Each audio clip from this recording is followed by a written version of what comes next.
stand by.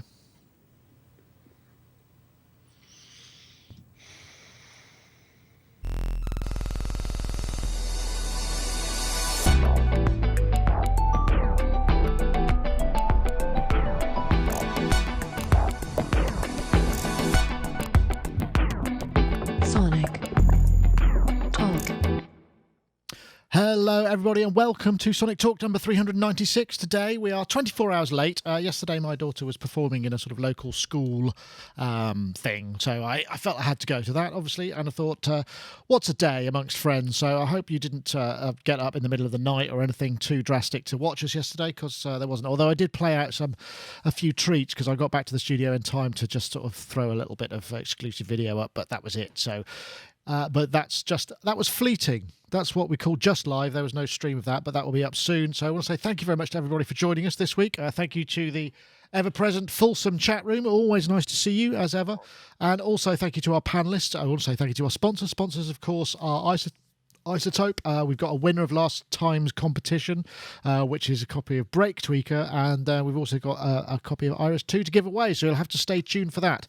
But in the meantime, let's get back into it, because we have our panellists primed and ready to go, very kindly being able to make it for Thursday as well. I'm going to start, we've got two very different video looks today. I think I might start with Mr. Dave Spears, who's there from GeForce Software. Dave Spears, of course, in his sepia synth cave at the moment there. There must be some kind of special light round about where you live. Excuse me, I had you muted then, so I hope you didn't say anything important. Anyway, Dave, thank you very much for joining us, and also thank you very much for that Odyssey video, because that seems to have gone completely bonkers and everybody was waiting for it. So cool. Nicely done. No, brilliant, thank you. It was nicely edited, Nick. Even though, what did I get called? Somebody said I was the most loquacious reviewer. Just kind of polite for completely over the top verbose. But no, it was really good fun. And I was all set to kind of go, I'm going to buy one of these. And then when I delivered it back, the Dominion demo made me go, maybe I want that. In fact, I know someone on the strength of your demo who bought that. Yeah, and I think, I don't think it's a 5-month wait for him. No, I think they had them in stock, because what I gathered, I saw on the forums that there was Dominion 1 available at Thomann. Then it went from sort of 3 days to a month. So I'd like to think it resulted in a few sales. It's a cracking synthesizer, I have to say. I really, really was impressed with that. And if you get a chance to try one, I mean, I think I rounded up by saying, if you try one, you'll probably want to buy it. And I still think, I know Rich got it on the nail, but I still think it's a lot of synthesizer for the money. Anyway. I got this one. What's that? I got a new synthesizer. Do you want to hear it? The heck is that? Can you hear that? Sort of, yeah. Sounds like a sine tone. Yeah. Morse code? Yeah, it's mental. It's a mute synthesizer. Oh! Is that the equivalent of a flexi disc? And then you can kind of do that. So I'm going impractical. It's kind of. Look, it's tiny. Oh, no. I'm going impractical along with, well, incredibly impractical. Ever seen one of those working before? Oh, that's a Simmons sequencer. Is that what what you were saying? Genius. Ready? Oh, it's broke. There you go. Awesome. Awesome. Who says we never give you any special treats here on Sonic State? GeForce Software, of course, made GeForce Software. Yeah, made Oddity, and which you should also check out, which is, as you did in your comparison, you didn't compare it to that because Oddity is its own thing, but sort of based on the personality of the Odyssey, I think would be fair to say, and very well worth checking out as well. So thank you very much, Dave. Thank you. Great fun. And we're going to go back to, and also now I'm going to go over here because last time you saw Mark, he was all sort of pixelated, and now he looks like he's on a GQ cover shoot. How are you, Well, Mark? they can have you on the cover if they like, actually. I think they would do very well to have you on the cover of their magazine. Mark Tinley, marktinley.co.uk, creative thinker and interior designer. What's that thing in the front? I thought that was that thing in front of you was the front grille of a Mac Pro tower, but it's not, is it? No, I'm in a vocal booth. Excellent. That's why I bought some Rogers speakers as well the other day. Oh, they're the BBC ones.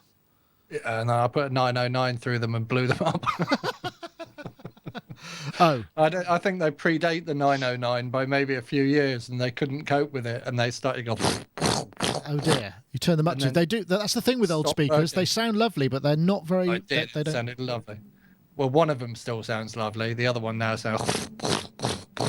It's funny you should say that because Will Gregory, he's got I think they're Rogers, a set of Rogers, as well as his main monitors. I can't remember what he uses now, and they were just there to enhance, and they add this beautiful sort of warm 70s vibe to everything, and they're very muffly, but they're great for looking at bottom end.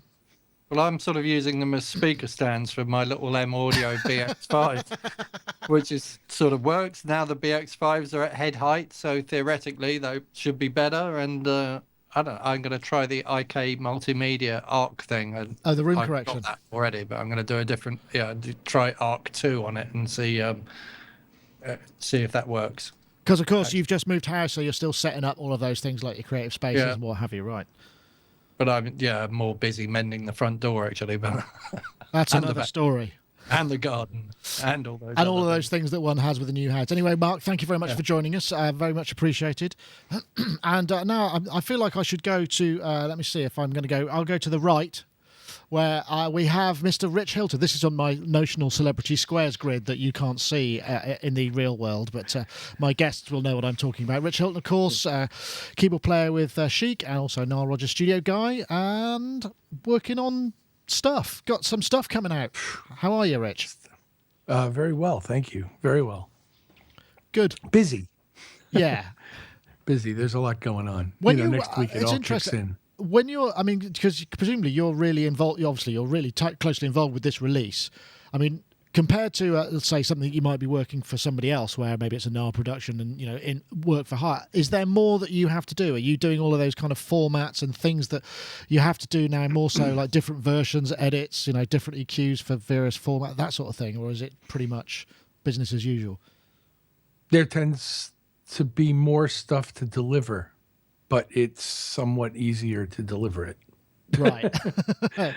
If you plan for it, if you know that's going, and even if you don't, you can set all that up in an hour, and get it right, broken down the way you want it, and sounding right. I am asked for it quite often these days.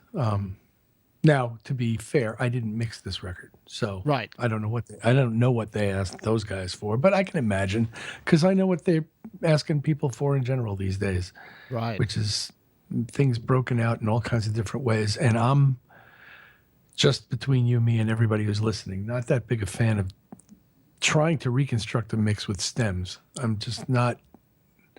There's problems. Things don't interact in the same way with things like compression and what have you, do they? I imagine. Yeah, you can get really, really close. Right.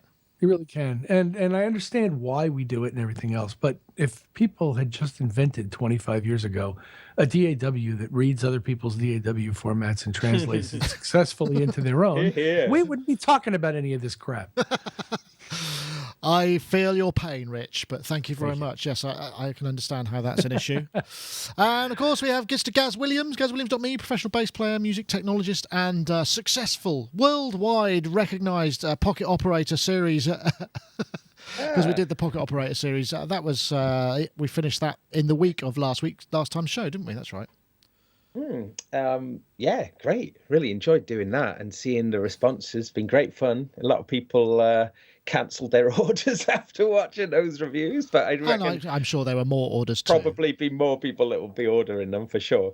But I think those things are cool. I think we gave them a right good working over, didn't we? So yes. I think it was nice. You did. I just sat and said, "Cut." But here's something though. Look, this is cool. This is really cool. Uh-oh. I think if I just flip this around. More equipment. Hang on a moment.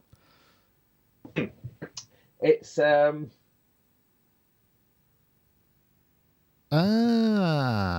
pocket operators. SQ-1 10. Also, look, this is something look. Why didn't I think about this in the review? Oh, right. headphone splitter coming out of the sync out of the SQ-1 and then distributing the sync to the pocket operators. Oh yeah. So they so you get the best sound coming out. Well, we didn't think to mention that. It's such a simple way of sorting that out. But I have to just mention briefly that the SQ-1, it was a bit of an impulse buy, but it's set up really nicely here. It's very useful. Basically, it's at the end of the sync chain from the Volker, the little arrangement of Volkers there. They send that down, their sync into here, and then this then redistributes the sync to the pocket operators. But also the CV and gate is addressing a little microbrute there. Right. And there's another CV and out, CV and gate waiting for some other synth. Some other synth that's on its way. And then there's various other things. But what's really nice as well, though, is that the SQ-1 has got a USB port on it and is essentially always listening for sync. So it'll automatically lock on to any incoming signal. But if you plug in the analog sync cable, that'll override it. That will become the so that the analog sync becomes the daddy clock, so to speak. So what's quite nice about this lot, this shebang, is that it's running in free time, in its own time, that I control off the Volker beats at the beginning of the chain. But it's MIDI'd in actually as well, so I can start my computer system. As soon as I start the computer, then all the clock changes. Then the whole clock changes to the computer time. Oh, that's neat. So you can just kind of integrate it quickly. Integrate that jam into. That's neat. Yeah. So it all works independently, but as I say, as soon as it detects playback coming in, it'll switch into the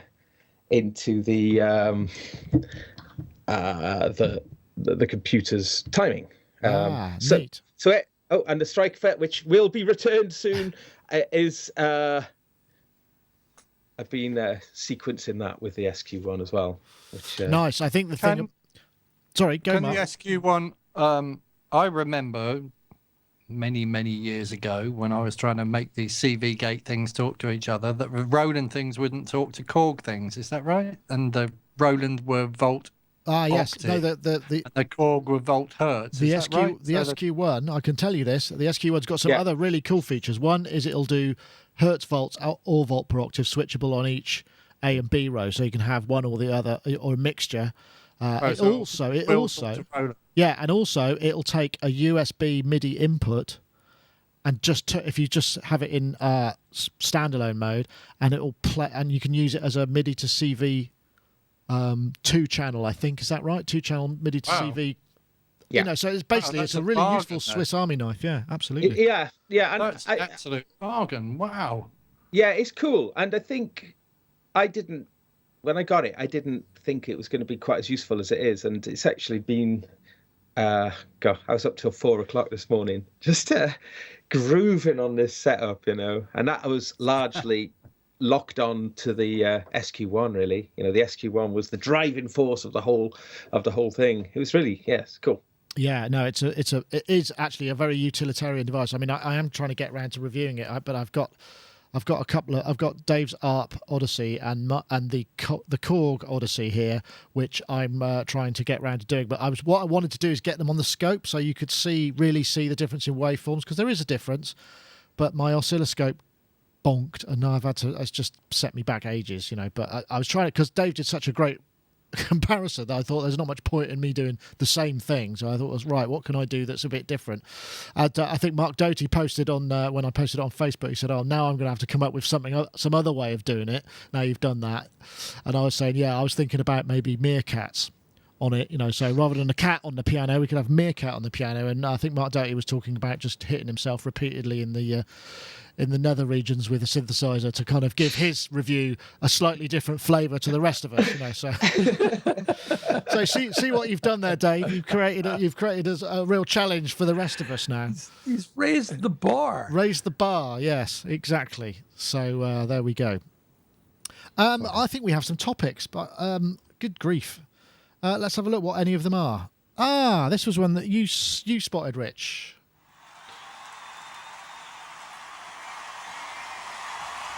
This is the Wave Tracks Live. Not in itself, this is basically a simple low imprint recording device, for basically recording multiple tracks from a live show from whatever number of inputs that you have on your sound card, So it's kind of the same thing as there's the I can't remember, the Presonus one, which is actually pretty good as well. And there are other versions of this kind of thing, but this is compatible with SoundGrid as well. So hundreds of tracks. And also you can flip it into record and playback mode, which means, if you're doing virtual sound checks, that kind of stuff. So I don't know what it's got that's specifically different to, what else is going on, but it's an interesting... Rich is there. He got his finger up there. Yes. I'll tell you. Speak, please. It hosts their plugins, and they'll give you, if you buy the $100 track software, they give you something else that they sell for $600, which is basically a native hosting platform for their plugins that's available to pretty much everything. That's right. It comes with SoundGrid native. So SoundGrid native. If it's nothing more than an extremely reliable wave file recorder, that's one thing, and that's fine. At $100, that's not too bad. I mean, but having the ability to run and host your plugins, and it plays around in their SoundGrid environment world. So it does actually do some pretty cool things. Not to say that Presonus' stuff doesn't, because that's some wonderful stuff too, and I recommended it to somebody just the other day. Yeah, there is definitely... I mean, the thing itself, the fact it comes with... I think it's SoundGrid. Let me see. I've got the wrong news item up here because my news editor was away for a couple of days, and I posted this myself, and then he posted it again, and I... Multi-rack. Multi-rack, that's right. It comes with multi-rack. There we go. That's what it is. $600 value. And if you want to know what multi-rack does, which is, it's basically part of their... multi-rack hosting system. There's actually these two freaky looking dudes do the live sound for Linkin Park. But actually it's a really interesting video to see the sort of things that they're putting across the two bus, and what they use for monitoring and all that kind of stuff. It's quite an interesting video and really nicely shot as well. But I mean, do you think? I mean, I know that Gaz, you've been talking about that because they're also the notion of having a mixer that you could just plug a drive directly into. It seems like the next logical step. All it needs is a USB port and presumably some firmware on it to kind of go, output per channel, just go. Kind of like those black box recorder things, the Joco things. Joco. I'm still looking for that device. The Mackie one I think comes the closest, the latest Mackie one for that box, just records multi-track without the computer being involved. Obviously this Waves thing is, lots of these digital desks will allow you just to take a multi-channel feed. So these things make sense. And this software makes sense as well in terms of it having a very, very specific focus. And I like that. But what it did make me think as well is I've got a Reaper configuration, which I've got set up in specifically for grabbing multi-track audio live type sessions, and it got me thinking then that Reaper, this is really nice, and this will be really cool for a lot of people because it'll be just install it, there you are, ready to go. Whereas on Reaper, if you wanted to set that up, you would have to kind of get a bit tinkery with it, but I thought this was attractive in that it was just, that's what it did, and it is very similar, as Rich says, to the capture software of the way the Presonus stuff. Well, the capture stuff has some really neat things, like you can lock it, obviously, so that it just you can't stop it from recording unless you do something specific set of key commands. Which, as we all know, you hit the space bar sort of almost by nature on a computer, maybe to wake the screen up or something like that. And oops, where you can't do any, you just lock it off. And also, you can do things like you can set the timestamps and the timing of the files to either the timeline or the computer clock. So if you're in a venue and the show was at 8 p.m. and you kind of go, I think it was about an hour in, we did that, so you can have just things like that, which are actually really cool for this sort of use, I think. But yeah, definitely. The thing that I find it quite interesting about this is it's now, it's more sort of focus on this notion to record everything. Everything must be recorded because getting all of these people together in one space and having an event, it seems kind of almost wasteful not to at least capture it in case something special happens or in case you need anything. And I'm guessing, Rich, because we've spoken to you, Rich, about this kind of thing before, haven't you? With, where you may be specifying a recording system that is just easy, no hassle, bang, straight in, but computer based. We've got one. You've got one. Oh, what did you go with in the end, if you don't mind me asking? No, I was about to just chime it in because the subject seemed to have broadened into, well, how do we do this anyway? We do use a computer. We use a laptop running somebody's software. And if it were to be their software, that would be fine too. I think we're running Pro Tools now, but nobody's, married to that idea either. I think he's done them to Logic as well. But we use a RME product called MADI-Face USB, which takes a MADI output from almost anybody's console and spits out up to, I think, 128 channels of discrete audio channels. And it's easy to set up, and it just works. One wire. Yeah, nice. It travels in a tiny little case. If we didn't have to carry cards for certain kinds of mixers that don't necessarily supply the MADI natively to its hardware, and even then, it travels in a case that's like this big, the whole thing, and everybody's got a laptop with them anyway. Yeah. And you just got to carry a little drive to record it to. It's really small, simple, and effective. And I've used it.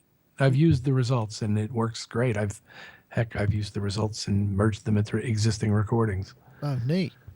That's really handy. I mean, and that's kind of the interesting, because I'm thinking, I did the track I recorded for the end of the Dominion 1 thing. People seem to dig it, so I thought, oh no, I'll just put that on Bandcamp. And I was thinking, well, if I want to do more of this kind of thing and just capture things, I want something really simple. I can just kind of go clunk, right, I don't really have to worry about it anymore. And that's the sort of thing that still seems to be missing, this kind of bridge between, if you're doing a show every night and you've got the setup and you just plug it all in and it's kind of, a one-wire solution, that's fine. But for me, it's like, well, I've got to get sound into the video. I've got to, it's more complicated than I feel it needs to be. I know, Dave, you record a bunch of stuff, don't you? I mean, what do you have? Do you have just everything running? I mean, I guess it's straightforward for you because you've got a single workspace that doesn't have to be reconfigured so much. I mean, I am, generalizing here massively. Yeah. I don't know what to say, really. That's an interesting topic for me. I know a couple of people who use the MADI-Face. All I do is just route it all. I mean, I've got numerous mixers. And because I like the whole live aspect of it, I just route it straight into Logic. And just record it as Press record and go. And actually, I quite like that because it makes me commit to a mix. Although, actually, the 4 mixers go in 1, 2, and 3, and 4, and 5, 6, 7, and 8 inputs on the Fireface. So I've got a little bit of leeway, but I quite like the idea of if there's something glaringly horrible, it stays. Yeah, I find that as well, but I don't mind too much of that. But that might be a reason why I only sold 10 copies of the Dominion after well over 10,000 video views with a link directly to buy it. But, that could be just that people don't dig my stuff as well. But it's interesting. But I think people should be forced to buy it, Nick, to show some gratitude for all this amazing hard work you do. People should go out there and buy it straight away. If not, they should be ashamed of themselves. You know what? There is an election coming up in the UK. Maybe I'll form a single-issue party that would just have that only. Yeah, but I don't think so. Mark, what about if you get them counted, that's a hit. 10 sales is a hit. It is, yeah. I think I'm just outside the iTunes download cut-off threshold for the top 10. Yeah. It's almost gold. Yeah, I think it's just sub silver. I think it is perhaps. Yeah. Mark, it's interesting. I want to know when it runs out of time. Does it run out of time when your hard drive is full? Because do you remember like recording things live with tape machines? And then with ADAT, I think to record 24 tracks of ADAT, you needed like 3/8 of 24. So you'd have like, and they're 4-unit racks, aren't they? So you've got 12U of rack to record 24 tracks. But actually, after 30-something minutes, or it's 41 minutes or something like that, you have to kind of like start another whole rack of machines to take and over. Then you have to kind of take over and overlap them, and then when you come to put it all in the computer, you've got to kind of like glue it all back together again to get a continuous thing. And I sort of seem to remember being on the verge of complete panic, thinking, "Oh my God, is this going to work?" As it goes over, and actually, it rarely did. You'd always lose. Like someone would go, "Like, okay, we've got a great recording here, Tinley, but there's no snare. The top mic of the snare is not there. What's happened?" And I'm like, "Oh, I don't know. You've got all these wires and everything." So, I mean, if it gets around that, then I mean, how good can that be? Well, yeah. But then also, go. Sorry, Mark. I mean, on the other whole, what's the other face of the coin is that I remember, like in Uruguay and Paraguay, the stage techs have a tendency to like plug DAT machines into feeds from all sorts of things. They'll just sneak a DAT machine into somebody's headphone feed and then bootleg it, and it will be out on probably not on a CD anymore, but it would be out and available to buy the next day. You could buy last night's show the next day somewhere. Well, I suppose that's the point of doing it yourself, isn't it? Horrific sound quality, but you know, because they plugged it in wherever they could sneak it in. But yeah, that's not so hot. I mean, I think that things like the Joko, and I'm fairly sure there are things that it'll just go, and when one drive's getting full, it'll bounce over to a second drive. I mean, I think, you know, I'm pretty sure I've seen that capability in some things. I haven't got the manual or the specs in front of me, but that sort of thing's important. But I guess if you've got a 2 terabyte hard drive and you're doing a major show and you go, "Oh, I've only got 300 gigs left," that'll be fine, you know, then just buy another drive. No, it's not buy another drive. Exactly. Yeah. It's not the end of the world, but it's interesting though. I mean, I still really like the idea of being able to just plug a drive into the back of a desk. You know, I've got the Yamaha DM1000 here, you know, and there was supposed to be a card for the Behringer X32. The idea of having a rack of that and then something in the back and just stick a drive on the back and just go. You could do it with the 2 bus. You can take a master record, but you can't do it. If you record in this format, you can just drag the track straight into Pro Tools, can you? Or it doesn't? I can't really see. I mean, I looked at the spec, but I can't work out what it's compatible with.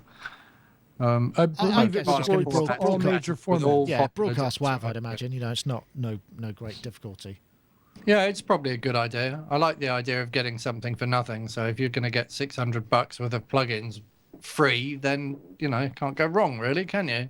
Yeah, well, it's $600 worth of plugin host, which is a different thing. So you get the plugin host, which $600 for a plugin host sounds like an awful lot of money, particularly when it's just in native. So I don't know exactly what else it does, but I'm guessing we'll if you give have you this free thing that means that you've got to buy loads of our plugins. Is that right? Wow! I'd just like to say, I'm just getting notifications. You're all very kind, Gaz. That was I've broken the 10 limit now. I think we must have gone up to goodness knows how much now, but thank you very much, folks. That I was Joe. You don't obviously have to buy it, but of course they do. Well, all right then, fair enough. So of course they do.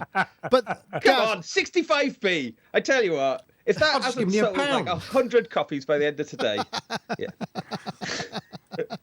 Anyway, right, I'm starting to blush now. I need to change the lights to a slightly different colour. Oh, I have got one thing. I'll tell you what I have got. This really neat thing. Right, I was in Maplin's the other day, and we've got all sorts of lights up in the air and all that kind of thing. And it's a real drag to kind of, you know, you might have seen me off camera poking things with a stick to switch lights on. And there's another one around here. But I've got this. I'll demonstrate. And I've got these little things which you plug into the mains that have got an RF frequency and then a remote control, and then you can just kind of go. Hold on, I think I've got that here.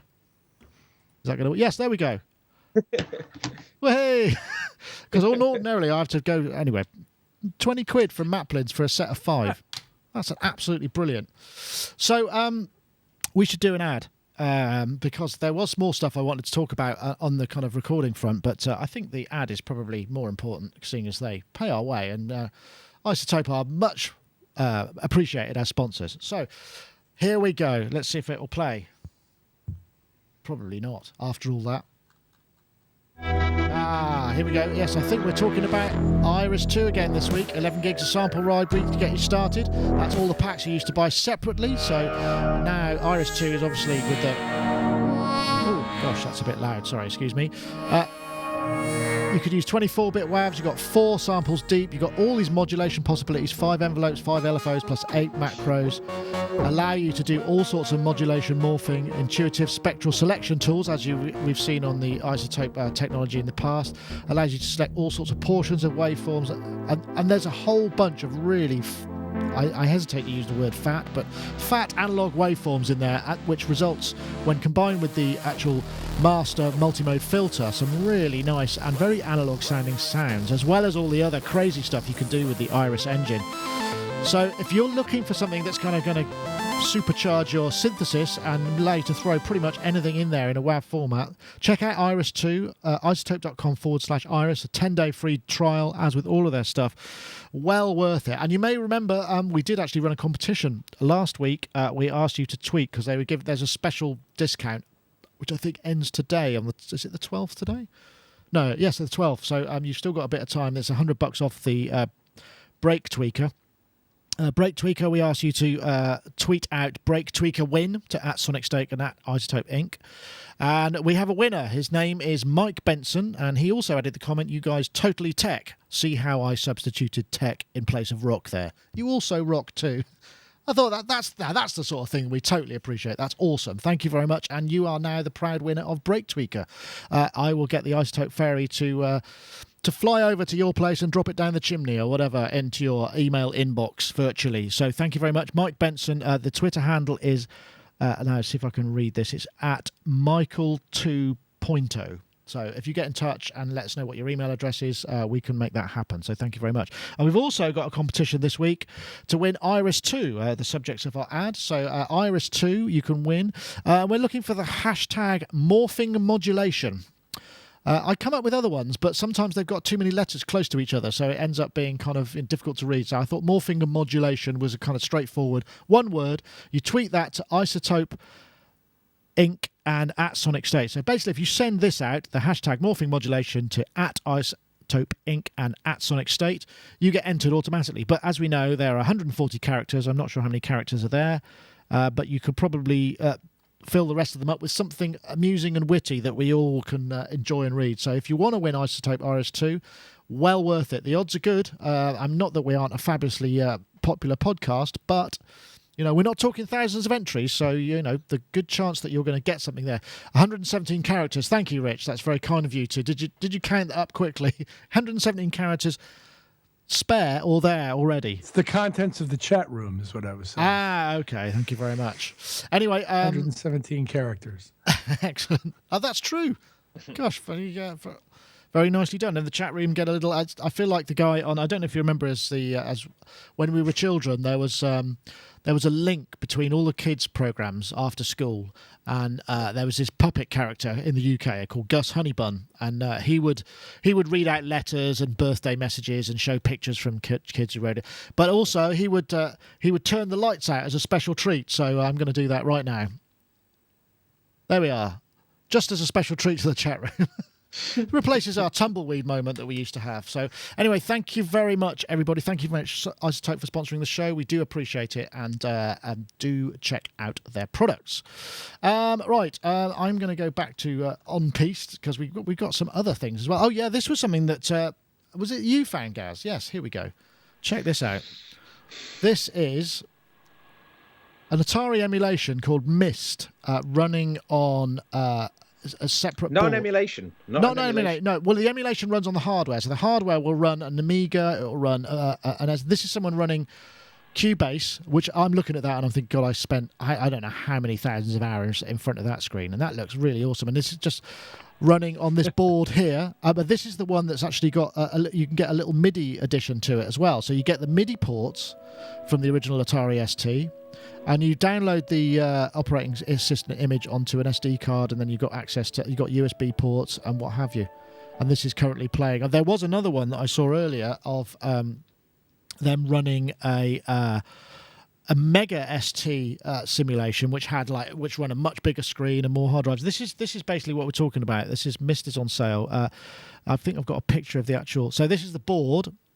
So it gives you basically pretty much the innards of something that would run an Atari. And Mark, you seem very excited about this as well. And I was looking into this, and I was wondering, what what would I need this for exactly? But then I thought I could think of a few things. I mean, obviously, it'd be nice to get all of my old stuff off floppies and into some other digital domain so that I've got access to it if I need to. I don't know. What do you think, Mark? I know you're into running all sorts of hyper OSs and what have you. I do run an Atari emulator on my Mac called Nostalgia. And yes. The only reason I run it is because I like that really crunchy, horrible speech synthesizer thing, which sounds really kind of, it has a very unique sound. I've used it for lots of things. And my astrology software is on the Mac as well, actually. I bought some really good not the Mac, the Atari. I bought some really good astrology software, and I've got it on the Atari. But it sort of opens the possibility of like running Notator again, but in a small kind of portable format. And then, I don't know, maybe I've got like a nostalgic attachment to the way I used to do things. And then sometimes I go back to things and I sort of think, because the way I used to work with Notator, actually, is I used to make patterns. I used to make sequences, patterns, and songs. So I used to make loads and loads of sequences. Every time I had any idea at all, I used to save it as a sequence on a disk. And it's not compatible with anything at all, so I can't import them into anything else. And then whenever I got some of those sequences and I thought they go well together, I'd make like a pattern, and I'd save the pattern on a disk. Right. So I had disks and disks of sequences and disks of patterns, and then a few disks of songs. Then when I bought Logic, I realized that you can't import patterns and sequences, you can only import complete songs. So if I want to use any of that stuff I created, I need to go right back to actually having Notator in front of me, all my hi-hat patterns, all my kind of little snare roll fills and all those kind of things were all in MIDI, all in sequences or patterns. So if I could access those things in would be useful, and I can't do that from the Atari emulator on the Mac because it doesn't. It does. I tried it. I downloaded it instantly. Thought, I wonder if I can run, because I found an old MCA version of Cubase, which is what I used to run back in the day. I know, it's interesting. I mean, perhaps. I mean, the only other thing I've got to say about that, actually, but sorry, I didn't mean to cut you off, right. but is that I created those things in 1988, 1989, or whenever it was, or maybe around 1990, when I probably created some of them and then imported them into that software. So, you know, I created those things 20 or 25 years ago, and it's like, my idea of what was good 25 years ago and my idea of what's good now might be radically different. So, yes, you know, how much money do I want to invest in finding out? That's the question. That's entirely true. How important is it really? Yeah, I agree. I mean, I know, Dave, your email signature is sent from my Atari Stacey. You know, you could actually have an Atari Stacey emulation now, couldn't you? I think you're muted, by the way. I'm not now. No, you're not. I was, because I was playing with this again. I don't know. Is there any point? I don't know. I tell you, yeah. So before I got the Atari, in fact, I've still got 4 Ataris. That's quite obscene, isn't it? I haven't plumbed them in a long time, so I expect a lot of them don't work. But before I had that, I had the Commodore 64. And I think if I could revisit the 64, particularly with the SID chip, I probably would. That would be quite nice. I don't know. Did you have Pro 16? I've got enough. Was it Pro 16 on the Commodore? Oh God, Steinberg, no! It was Pro something. 16. It was something like pre-Sonus or something like that. But it was Tim Ryan's software company. They were in Wokingham. They were kind of just down the road. Something like that. Super Sequencer. I used Steinberg Pro 16 on the Commodore 64, and then when I bought Steinberg's Pro 24, is that right? Have I got that? I don't know. Right. Yeah, Pro 16 and Pro 24. So that's alien. right. But I mean, completely different. But the point is I mean, how useful is it? I know, Gaz, because the reason this came up is because you'd spoken to some people in Bristol. I know because you met Adrian Utley, who's Portishead guy, and he was on Atari for years and years and years, and he sounded quite excited by this. But I doubt if he's going to want a bare circuit board. Well, he was excited when I mentioned it to him, and he seemed to think that Jeff would be excited from Portishead as well. And it got me wondering about that, and just and I was thinking that there is something quite nice about having the optimal. If this would be like the absolute optimum Atari ST. So if you like the way that the ST worked and you like that environment, which, if you think about it as a hardware sequencer, it's still an incredibly capable sequencer, MIDI sequencer. But this gives you the first chance you can actually run an ST in high res, albeit VGA. But you can. It's 1280 by 1024 is the maximum you can get on an ST. Okay. Yeah. So you can do it. High res, which you never could do before. But the thing is, this is not an emulation. Like I had to cut in earlier. Yeah. This is FGPA. So this is running. This will have the feel. This will have the feel of it on an ST, but as though it's like the best.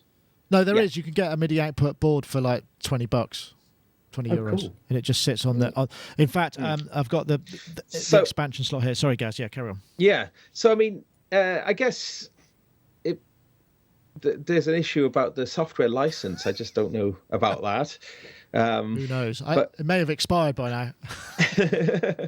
but I mean, that is, as a hardware MIDI sequencer, if you think about it that way, rather than a retro thing, you think of it as a hardware MIDI sequencer with a but I think the problem is it was very developed, though. I think it's very easy to look back at it and think it's in the past and things have moved on. For MIDI, it was very developed. That's true.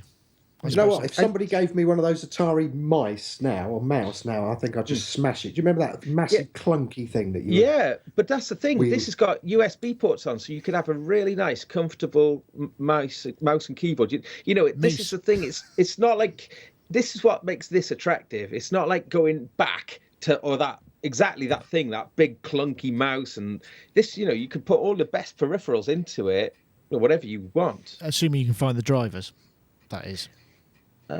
Yeah. I know, Rich. You put in the chat room there that the horse and plough was a good way of working too. I just thought that was funny. No, I totally agree. I wondered whether. But I also said that. But by the same token, when I watch an Amish guy in a field using a horse-drawn plow and all that black clothing in 35 degrees centigrade weather, I'm not feeling all that romantic about it. Yeah. I totally get where you're coming from. I think one thing that would work for me is that and a thing that would read floppies, and I could just get, assuming any of the floppies I've still got would not have melted in their cases, and because it's magnetic stuff. It would be nice to get hold of those things. I got an ASR 10 right here. Got a floppy drive in What it. I notice about it actually is that most of the pictures of it seem to be in a color mode. So would it actually run in monochrome mode? Yes, it does. Yeah, it does. Okay. There was a video I think I posted. Well, I didn't. I was looking. I mean, these are what you can get it in one of those rather lovely, looks like a kind of printer switching box from the 1980s. But it's a couple of $100. I mean, I'm wondering how much a second-hand Atari would cost these days. It probably nothing. Wouldn't cost 20 quid. Yeah, 20 quid, 30 quid, nothing. But I wonder if the floppy would work. I don't know. Have you tried, Dave? Have you tried accessing any of your old floppies, as it were? Sorry, that sounded terribly rude. Well, once you get to my age, you take what you're given. No, no, I haven't. I haven't plumbed it in for ages. I found a big floppy case the other day with a load of S950 samples in, which kind of made me think, maybe it would be nice in S950. But then I don't know what it is. I've got like billions and billions of 8-bar repeating loops that just go nowhere, and I wonder whether by loading up a load more floppies, you'd have even more. I'd just end up with, I don't know. Sometimes I kind of think, so if I die tomorrow, no, that's not. We won't even go there. No. Will that? No, it's like all this data that I've accumulated over my life, which somehow I think is like reasonably precious, and I should save. I mean, really, what I should do is just have a really big bonfire and just burn it. Delete it all, yeah. I mean, I was thinking about this earlier on. Did you know Terry Pratchett just died? Yes, that just came in the chat room. So he's. Oh, did it? Okay, I'm not paying attention, but no, but I mean, he's got tons of data on his hard drives, which if he were still alive, probably wouldn't necessarily think was that important. But somebody's going to go now plunder through all that stuff and dig out what they think's important. But it's, you know, the analogy I'm trying to make is like, I'm not Terry Pratchett, so I've got tons of data that I think's important, but nobody, when I die, is going to come around my house and go, oh, better go through Tinley's hard drives to see what he's got on there, because it's all irrelevant really to the bigger picture. It's only me that thinks it's important. Yeah, you don't think it's that important because you haven't accessed it for 25 years. No, exactly. And I you know what, I'm probably more likely to sit down and actually my brain's on a loop, because every time I sit in front of a keyboard and I go and play something on a keyboard, I end up playing something that I've been playing for 25 years. So I don't need those things on disc because they're all in here at the moment. I suppose if I get Alzheimer's, it might be a problem, but you know. Well, that's true. I just had a thought. After the modular Eurorack kind of fad has gone, maybe the next fad is digging out old Ataris and Atari emulators and new Atari machines and MT32s and stuff like that. Yeah. It's interesting. Before the show started, I was I can't remember why, but Zap Mama came up as an artist in the chat room, or maybe I'd steered it in that direction because I had a remix. We did a remix of them, and then I found a folder of a bunch of old remixes that we did back in the day, and it's just it's like a kind of show reel for Korg M1s and D110s and the Atari ST as well. It is very nostalgic, and frankly, most of it. I found an Atari ST on eBay for 20 quid. Really? But the problem is, I've also found an original Atari ST M1 mouse, tested and cleaned. Buy it now, £19.99 plus £3.90 postage. So the mouse is more expensive than the computer. Well, it's rarer to find one that's still in working order. Yeah. Actually, do you remember with the fluff that used to come out? Oh, yeah. Oh, yeah, you'd have to pick it all out, wouldn't you? It's a good job. Do you remember, though, the little mouse in it was like a ball bearing covered in latex, fortunately, so you could wash it under the tap, you know, and it was quite hygienic. Those funny little wheels as well. Man. Balls under the tap. Right, well, I mean, if you want one, €200, you can get them from a place called lothotech.pl. I think it's a Polish guy. That's right here. And it looks kind of fun, but, you know, I think you're right, Rich. It's sort of, it would be something that one might want to save for one's retirement when one had time. I was joking, and I think it's a really cool little toy. I didn't get to say my little okay. piece, I'm sorry. I don't disrespect this product at all. Yeah, I was just having a bit of fun. No, that's totally fine. That's acceptable. As on this we show. romance the way we used to do things, and we forget that it took a week to do what we do in 15 minutes now. You know, it's bring back fun FSK. Absolutely. The horse-drawn plow, even the human-drawn plow, was working pretty well for a minute there too. You know, what was wrong with a bit of wood and a flint stuck on the end of it, eh? Anyway, yes, you're absolutely right. Okay, so what's next? Oh, yes, here we go. This is the 808 movie, debuts this Friday, tomorrow, in fact, at South by Southwest, which, as far as I can gather, is the largest collection of hipsters on the planet in one place. And this is the movie that's out. This has been trailed for a little while, actually. And I have to say, listening to this, the soundtrack of this is the 808 bass drum sounds fantastic. It's probably not going to come across. Your music gotta sound hard and aggressive. All star-studded cast, even. It redefined music. House. Oh yeah, Planet Rock styly. Valley funk, and even faster with the drum and Mr. Bambata, I believe that was. Just did something else too. We had never heard anything like that before. That bass had so much punch and so much force. What's the bass line of Planet Rock? It's doom, doom, doom, doom, doom. Anyway, this, I mean, you know, this is a well good. I'm sure it's going to be a good laugh, and I expect the red carpet will be full of hip hop pioneers and all of that thing. But it got me thinking about the notion. I mean, you know, the 808 is widely regarded as one of the sort of most influential pieces of technology, certainly for maybe R&B and hip hop, and you know, certain other pieces of music. I wonder, you know, there must be other examples which perhaps aren't quite so well well publicised. I mean, obviously we've got the Mini Moog and what have you. I just wondered if anybody had any candidates for maybe another film that might go. I'm going to go to Gaz first because Rich has shrunk and I need to make him larger again. The tragedy of the Alesis fusion. That could be a really sad film of this amazing, beautiful, some might say, synthesizer that was just going to be just like the most phenomenal thing. It just brought everything together, and the film could chart just how it went so terribly wrong. I'm sure there was probably some real drama behind the scenes. I'd love to see a film exposing what happened. Didn't quite make it. We can more like a kind of drama. Yeah, I like the sound of that.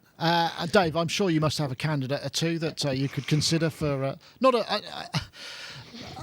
They don't have to be. Did you put this subject in to wind me up? No, of course not. Why would I do that? Because, well, we all know, don't we? So I'll be completely honest here. I am 7 lots of 6 seconds and probably a few arguments away of finishing a film I've been working on for a year. And I can't say what it is now, but obviously you guys have seen bits of it. So, yeah, I'm so close. Like, when I got this, I just thought, Nick's put this in just to kind of tweak me and wind me up a little bit, knowing full well that I can't actually give anything away at this moment in time, but I would anticipate within a couple of months, everyone will know.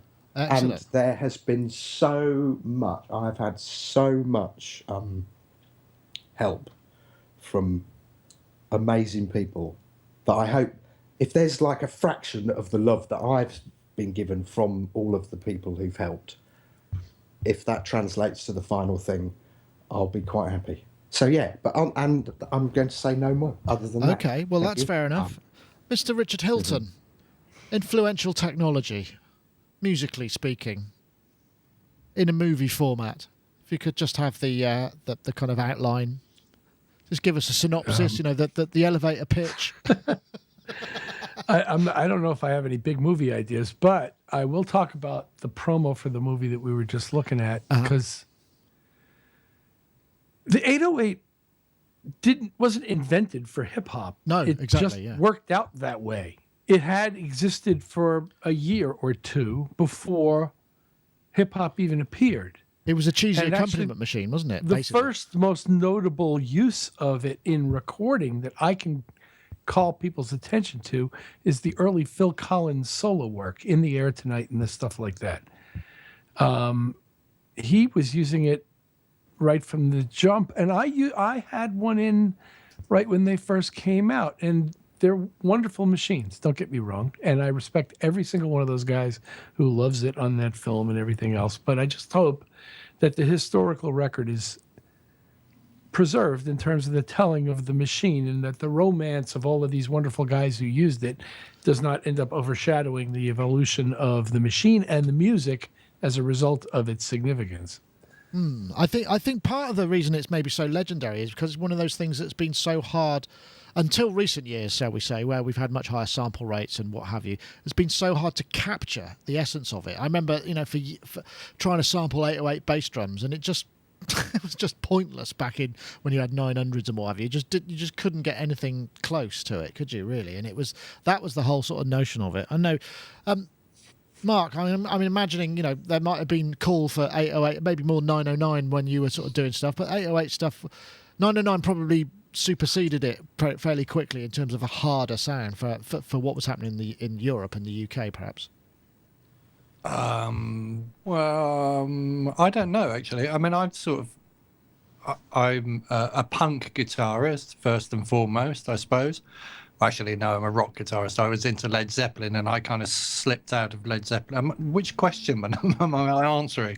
Anyone you like. Okay, well, I'm talking about the 808 at the moment. But my favourite bands used an 808, so I was really, really into Sisters of Mercy in 1982 or 1983. I don't know if I should really admit to that, but they had a member of the band called Dr. Avalanche, was it? Oh, and he was a TR-808. So they gave the TR-808 was programmed by the singer, whose name I can't remember. Andrew Eldritch. That guy, yeah. He programmed the 808, but they credited the 808 with this name. I think it's Dr. Avalanche. So I heard the 808 a lot, but didn't really know what it was. And I had a DR55, which I tried to make. It looks like here they've called it a DR55. It was a Boss DR55 Dr. Rhythm. I hate to, but that's Wikipedia. Oh, really? Okay. That's Wikipedia. So that's. Well, I had one of those. I had a DR55, and I tried to make it sound like Sisters of Mercy, and spent ages doing that. And then all the digital stuff came out. So I bought a Korg DDM2 110. Oh, yes, I had one of them. They were ghastly. Which was brilliant. Did you think so? No, I whacked it through a Yamaha R1000 reverb. That would be what I'd make the film about, actually. Yamaha R1000 reverb. Because that was a game changer. Suddenly someone came out with this digital reverb thing, which was cheap, and it sounded really good. And it sounded nothing like all of those springy, bloody British Spring things. Oh, yeah, the Great British Spring. So everything had this kind of boing, boing to it. And suddenly it's like you put a snare through an R1000, it was like, wow, that sounds like we're in the studio, you know, and it was affordable. So I want to make my film about the Yamaha R1000. Oh, well, that's good. What about Marvin Gaye, though? Sexual Healing. That was an 808, wasn't it? That was That's probably fairly early on, isn't I think that was. Yeah, I don't know what year that was, but yeah, I think you might be right. See that, and I love that record as well. Having said that, I was sort of goth and I was into like Sisters of Mercy. I also loved that record. And then I sold my DDM 110 to get a TR 909. So I didn't know what the 909 was until quite late in the game, before the house thing happened, I suppose. And then it got really popular because the kick's really good. I think you're onto something there. I as in Cresshead in the chat room said the SPX 90. Yeah. I would go with the SPX 90 because that was the first mass-produced perceived professional quality. Do you remember you used to go into major studios and they'd have racks of them? They'd have like 8. Yeah. And that was one of the first. It didn't do multi-effects at the same time. If you used early reflection on one, and then use some kind of room or something on another, you could create a really lovely sense of space, and it was good on snares. But I still think the R1000 was... We could do maybe SPX 90 and the R1000. Gaz, you're keen to come in. I am keen, because somebody at F-Nord said the Casio SK-1, and I just thought that actually would make a great film in a way, wouldn't it? Because that's a really influential piece of kit. I suspect the 808 was easier to pitch because of the stars involved in who were prepared to queue up and eulogise about it, whereas the Casio may not have quite the same A-list pull. Do you know what happened though with the 808? So you had the CR68, the 78. So you had the early kind of Roland stuff, and then the 78 was the kind of first programmable thing. That was the In the Air to the Night. But the programming was kind of really duff. So everybody was kind of waiting for the next thing. And it was like, we need a kind of proper programmable, which the 808 was. But it still had those sounds. So then it got used by... And I mean, literally, after it was used for something like Lady in Red, that was it. It was finished. No one ever... And how annoying is that cowbell? So they just died. They died a death. And people, like the pop star dudes, the rock stars... would just the aristocracy, as we call them around here. Nice. They were just punting them out for like 200 quid, 100 quid and stuff like that. I bought a CR78, which was ex-Genesis, and it was something like kind of 200 quid because they were all getting ready for the 808 to come out. And then the kids picked them up, and that's what I find fascinating. It's why I made that comment about, in the Odyssey video, is that what happens is it gets cheaper and a new generation pick it up and just use it completely in a totally different way. When I heard, stuff like Planet Rock and the stuff that was coming out of Chicago in those days, initially I hated it because I was like, A, it was so un-muso, B, that fucking cowbell was all over it, which drove me insane. I mean, what was that Joyce Sims All in All? When that came out, I was like, oh no. And then I started going to the right clubs and maybe perhaps indulging in the right. The cowbell spoke to you.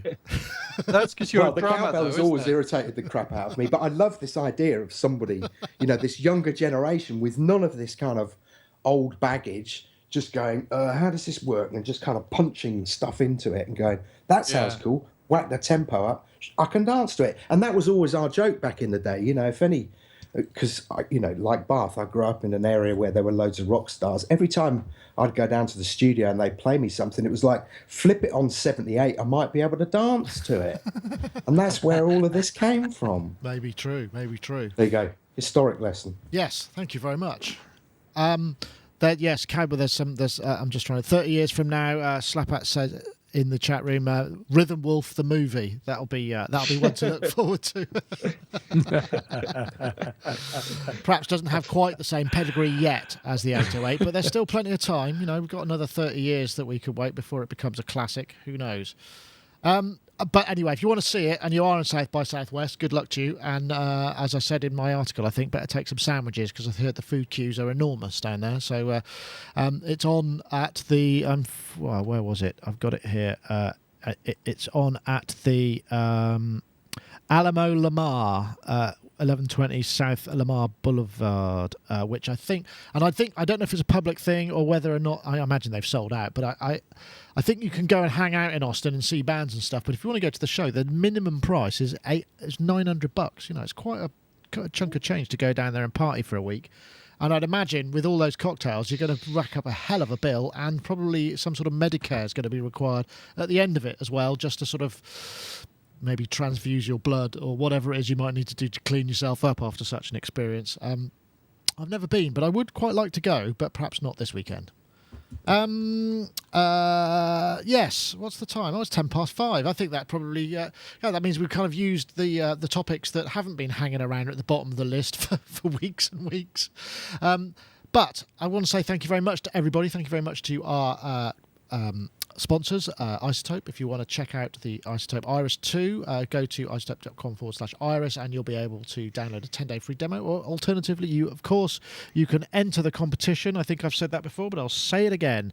You have to tweet the hashtag morphing modulation to @SonicState and @iZotope Inc. and you will be picked from the variety of winners of entries randomly to receive your prize. So thank you very much.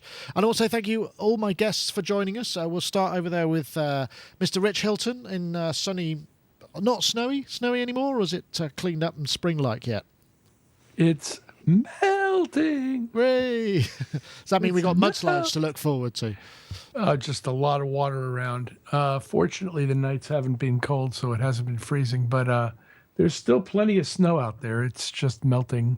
It's getting nice and warm now. Excellent. Well, thank you very much for joining us, Rich. Appreciate it as ever.